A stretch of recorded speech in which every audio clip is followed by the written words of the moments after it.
Car mini truck की थी भिड़ंत। उत्तर प्रदेश के अलीगढ़ जिले के थाना अकबराबाद क्षेत्र की गोपी के पास नेशनल हाईवे पर कार व मिनी ट्रक की भिड़ंत से आग लग गई।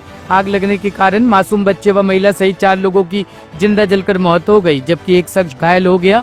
मृतकों में 3 कार सवार और 1 ट्रक सवार शामिल है। घटना की जानकारी मिलने पर एसपी देहात सहित दमकल की गाड़ियां मौके पर पहुंची। पुलिस ने घायल को अस्पताल में भर्ती कराया है। वहीं मृतकों के शव को पोस्टमार्टम के लिए भेज दिया गया है। मुख्यमंत्री योगी आदित्यनाथ ने जनपद अलीगढ़ में हुए सड़क हादसे का संज्ञान लिया।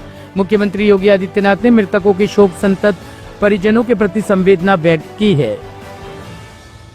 नाम सत्यवान है सर, गोपी। क्या मामला हुआ है इसमें सर? ये कार में और कैंटर में एक्सीडेंट हुआ है। मैं रनिंग करने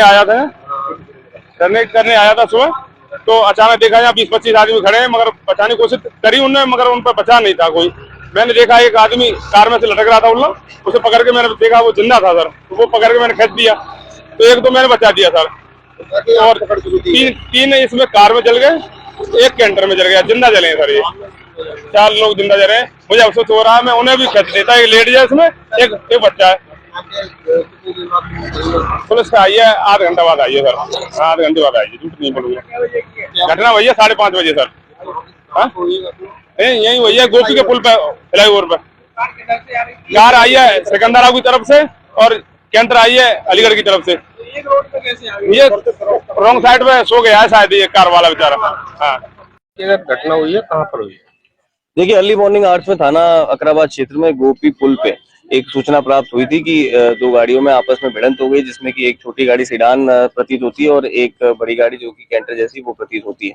तो दोनों ही गाड़ियों की जब भिड़ंत हुई तो उसमें एक जो छोटी गाड़ी थी उसमें संभवतः आग लग गई और दोनों ही गाड़ियां उस आग से क्षतिग्रस्त हुई है, जिससे कि इस सूचना मिलते ही सूचना प्राप्त होते ही स्थानीय पुलिस द्वारा, मेरे द्वारा, सीओ साहब द्वारा और एसपी ट्रैफिक साहब द्वारा और अग्निशमन अधिकारी द्वारा, सभी द्वारा मौका मुआयना किया गया।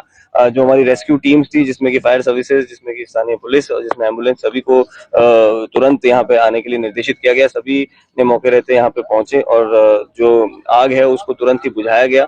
आग बुझाने के बाद यहाँ पे उस आग में से एक जो व्यक्ति थे उसको, वो घायल अवस्था में, उनको तुरंत ही एम्बुलेंस के माध्यम से जेएनएमसी ट्रॉमा सेंटर रवाना किया गया और बाकी के जो लोग उसमें फंसे हुए थे उन बॉडीज को भी निकाल लिया गया है। संभवतः इसमें 4 लोगों की मरने की संभावना है। उन्हें भी हालांकि हम लोग पूरी पहचान करने के लिए और पंचायतनामा और पोस्टमार्टम की आगे की कार्रवाई के लिए मोर्चरी भिजवा दे रहे हैं। और इसमें जो ट्रैफिक है उसको नीचे से डाइवर्ट कर दिया गया है और ट्रैफिक पूरी तरह से सुचारू रूप से चालू है और बाकी इसमें जो भी आगे की विधिक कार्रवाई उसे आपसे अवगत करवाएंगे। इनकी जो मृतक है इनकी पुष्टि नहीं हुई है, कहाँ की है क्या?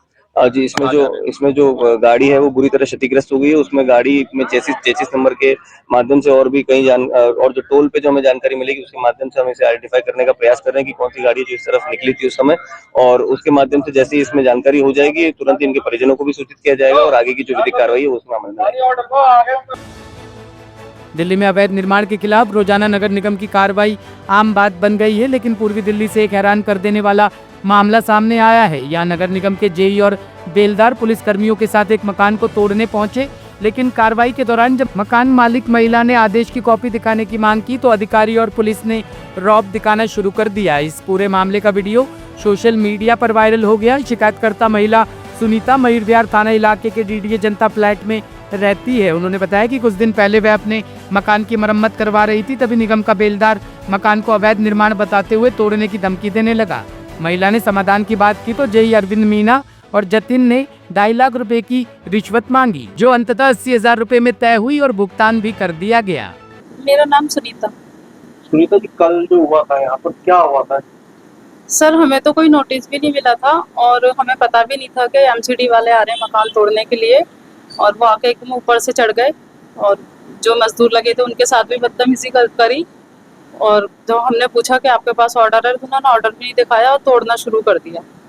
और बाद में जब हमने बोला कि आप तोड़ क्यों रहे हो तो उन्होंने धक्का मुक्की करना शुरू कर दिया। अच्छा, कोई पहले से नोटिस या कोई आपको सूचना दी? नहीं सर, कोई नोटिस नहीं था, कुछ भी नहीं था। तो क्यों तोड़ना है? तो पहले कोई बात आपकी हुई? नहीं, पहले कोई बात नहीं हुई थी सर जी। हाँ, उन्होंने अपनी डिमांड रखी थी 2.5 लाख रुपए, जिसमें से हम 80,000 रुपए दे चुके थे। उसके बाद भी उन्होंने आके तोड़ना शुरू कर दिया। उनके साथ कोई पुलिसकर्मी वगैरह भी थे? कितने? हाँ, पुलिस वाले थे, 5 पुलिस वाले थे। तो आपको क्या मानना है कि मतलब फर्जी ऊपर कार्रवाई करना है तो लोग? सर अब पता नहीं, कार्रवाई करने आए थे तो बस लगता तो ऐसे ही है, क्या करने आए थे बस। तो अभी आपने पुलिस में शिकायत की? जी सर, कंप्लेंट की है। उन्होंने जब आपने ऑर्डर मांगा उन्होंने कोई ऑर्डर वगैरह दिखाया था नहीं आपको? नहीं, कुछ नहीं दिखाया, ऑर्डर वगैरह कुछ भी नहीं था। मेरा नाम जमशेद खान है। जमशेद जी, कल जो घटना हुई क्या हुआ आप थोड़ा सा बताइए। ऐसा था जी, मैं अपने घर पे था तो यहाँ पे सूचना मिली कि कुछ एमसीडी वाले जो डेमोलिशन के लिए आए हैं। तो मैं यहाँ पर आया और मैंने इनसे पूछा, जो यहाँ पर जेई थे अरविंद मीणा जी, कि आप डेमोलिशन के लिए आए हैं, कि आपके पास कोई ऑर्डर है डेमोलिशन का? तो उन्होंने कहा कि भाई आप कौन होते हैं ऑर्डर पूछने वाले? मैंने कहा आप, मैं पूछने वाला नहीं, मैं पूछ रहा हूँ, एक पब्लिक होने के नाते से भी पूछ रहा हूँ। आप डेमोलिशन के लिए आए हैं, आपने कोई नोटिस नहीं दिया है, आपने यहाँ पे कोई नोटिस चिपकाया भी नहीं है, और आपने पहले 2.5 लाख रुपए की डिमांड की थी, उसमें 80,000 इन्होंने डर के जो है आपको दे दिए पहले ही, जिसमें आप जो है ना फिर इसको डेमोलिशन के लिए आ गए, जबकि ये मकान में रिनोवेशन का ही काम चल रहा था, कोई अनलीगल कंस्ट्रक्शन या इंक्रोचमेंट कुछ भी नहीं था इसमें। अच्छा, पहले भी इस तरह की घटना, क्योंकि आरडब्ल्यू ने भी शिकायत दी है सर, इसमें ये आए दिन होता रहता है यहाँ पर, और ये लोगों को रिनोवेशन के नाम पर डरा धमका कर ये पैसे की वसूली करते हैं, और 4-4 लाख 3-3 लाख रुपए की डिमांड करते हैं। ये ईडब्ल्यूएस के फ्लैट है सर, कहाँ से देंगे पैसे? दिल्ली में शूट आउट एट लोखंडवाला से प्रेरित गैंग का कुख्यात बदमाश गिरफ्तार।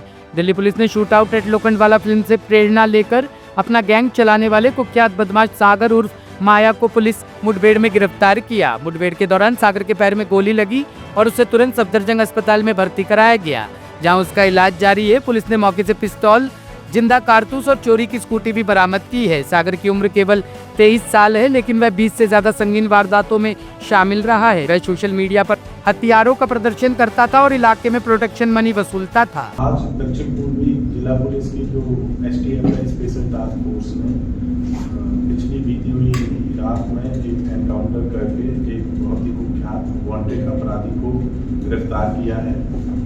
अपराधी का नाम है सागर अलियास माया, और इसके ऊपर पहले भी 20 से अधिक मुकदमे दर्ज हैं, और ये हमारे थाना क्षेत्र अमर कॉलोनी का पीसी है, और इसके विरुद्ध एक्सटर्नमेंट की कार्रवाई चल रही है। घटना कुछ इस प्रकार हुई कि 20 सितंबर 2025 को अमर कॉलोनी में एक जो व्यक्ति थे वो रात्रि में जा रहे थे, तो लगभग 10:15 साढ़े 10 बजे उनके साथ 4 आरोपियों ने चाकू से वार करके उनके साथ रॉबरी की घटना को अंजाम दिया, जिसमें से 2 लोगों को पहले ही वहाँ पे जो साहसी नागरिक थे उन्होंने मौके से पकड़कर इनके हवाले कर दिया था, पुलिस के हवाले। उसके पश्चात एक और वांछित अपराधी को हमने एक दिन पहले 22 तारीख को पकड़ लिया। अब हमारा एकमात्र वांछित ये अपराधी रह रहा था सागर अलियास माया, इसको हम ढूंढ रहे थे, ये भी इस वारदात में शामिल था, जिसके लिए हमने थाने के अलावा स्पेशल स्टाफ एसटीएफ और तमाम टीमों को एक्टिव कर रखा था। इसमें एसटीएफ को अपने मुखबिर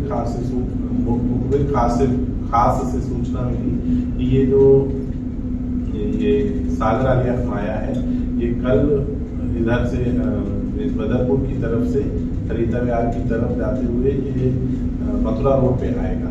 उस सूचना के आधार पे हमारी टीम ने, एसटीएफ की टीम ने ट्रैप लगाया। हमारी एसटीएफ की टीम में इंस्पेक्टर शिव कुमार जी, इंस्पेक्टर हमारे प्रमोद चौहान जी, इन दोनों के नेतृत्व में SI Kuldeep, ASI Rajesh Sharma, ASI Jitendra, ASI Sikandar, ASI Nasir Hussain, ASI Sachin Kaushik, ASI Tarun Sharma, ASI Gurcharan Singh, हवलदार मनोज राणा, हवलदार कपिल और कांस्टेबल वीरेंद्र सिंह और कांस्टेबल राहुल और कांस्टेबल आशीष, ये सारे लोग शामिल थे। और ये तमाम लोग हमारे एसीपी जो अभी ऑपरेशंस का चार्ज देख रहे हैं, हरि सिंह जी, इनके नेतृत्व में कार्य कर रहे थे। तो जब इन्होंने ये ट्रैप लगाया तो रात में लगभग 11:15 बजे के करीब ये जो सागर अलियास माया है, उसने स्कूटी पे आता हुआ दिखाई दिया खरीदा विहार फ्लाईओवर पे। जब हमारी टीम ने उसे रुकने के लिए बोला तो वो रुका नहीं और तेज अपनी स्कूटी चलाने लगा। हमारी टीम ने बड़ी बहादुरी से उसे रोका, जिसमें उसकी स्कूटी गिर गई। उसने तुरंत ही संभलते हुए अपने जो फायर आर्म में निकाला और हमारी पुलिस के ऊपर एक फायर कर दिया। जब आपने STF के जवानों ने 2 गोलियां चलाई, जिसमें से एक उसके पैर में, दाहिने पैर में लगी और वो घायल हो गया। तुरंत ही उसे गिरफ्तार कर सफदरजंग ट्रॉमा सेंटर ले जाया गया, जहां उसका अभी इलाज जारी है। आप सभी को मैं बता देना चाहता हूं कि जो सागर आलियास माया है, बहुत ही कुख्यात अपराधी है। इसके विरुद्ध 20 मुकदमे हैं। 20 में रॉबरी के लगभग 5, आर्म्ड रॉबरी के 3, डकैती एंड अटेम्प्ट टू आर्म डकैती के 3, अटेम्प्ट टू मर्डर के 2, आर्म सेट के 3, इस तरीके से 20 मुकदमे इसके विरुद्ध। और अभी पिछले दिनों ही इसमें इसके विरुद्ध संगठित अपराध के तहत BNS की धारा 111 में भी अमर कॉलोनी में मुकदमा दर्ज किया गया था। ये हमारे अमर कॉलोनी का BC है। इसके परिवार भी बैड कैरेक्टर से आता है। इसके 2 चाचा भी हमारे अमर कॉलोनी के BC रहे हैं और अभी भी हैं। नहीं, ये लोग आदतन अपराधी हैं। तो इस पर्टिकुलर जो घटना जो कि 20 सितंबर को वहाँ पे हुई है अमर कॉलोनी में, जिसके बाद वहाँ के लोकल जो रहवासी हैं उन्होंने काफ़ी विरोध प्रदर्शन किया।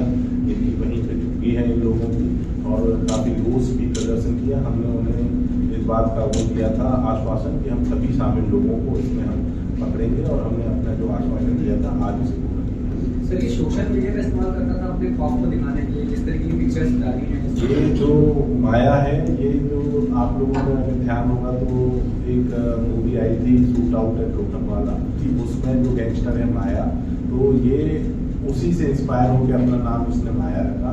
और इनकी गैंग के हमने लगभग 10 लोग आइडेंटिफाई किए हैं। इनकी गैंग का एक मुख्य जो पहलू है, ये अपने हाथ में माया और डैश मौत का टैटू बनवाते हैं। तो ये सोशल मीडिया पे इसकी कई तस्वीरें जिसमें ये हथियारों को फ्लॉन्ट कर रहा है, और ये न केवल लोकल रहवासियों को परेशान करता है, जो वहाँ पे बडिंग जो क्रिमिनल निकलते हैं, ऐसा सुनने में आया कि उनसे भी ये रंगदारी वसूल करता है। बट अभी इन आरोपी के हम सत्यापन कर रहे हैं। जब हमारी पूरी इन्वेस्टिगेशन हो जाएगी उसके बाद ये सत्यापित तरीके से कुछ कह पाएंगे। सर, इस गैंग की टीम में कितने लोग लगभग होंगे, और कुछ नाबालिग भी हैं क्या? इसमें अभी तक तो हमारी जानकारी में आया 10 लोग हैं।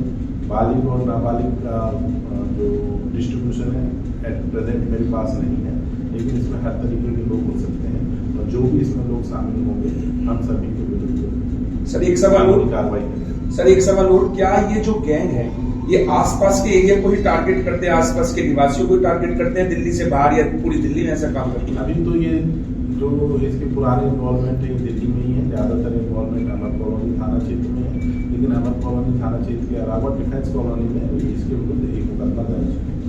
एक मुकदमा सरिता विहार में भी दर्ज है। तो इनके मुख्य जो क्षेत्र है अमर कॉलोनी, सरिता विहार और defence colony. Thank you. Bureau report, team तफ्तीश न्यूज।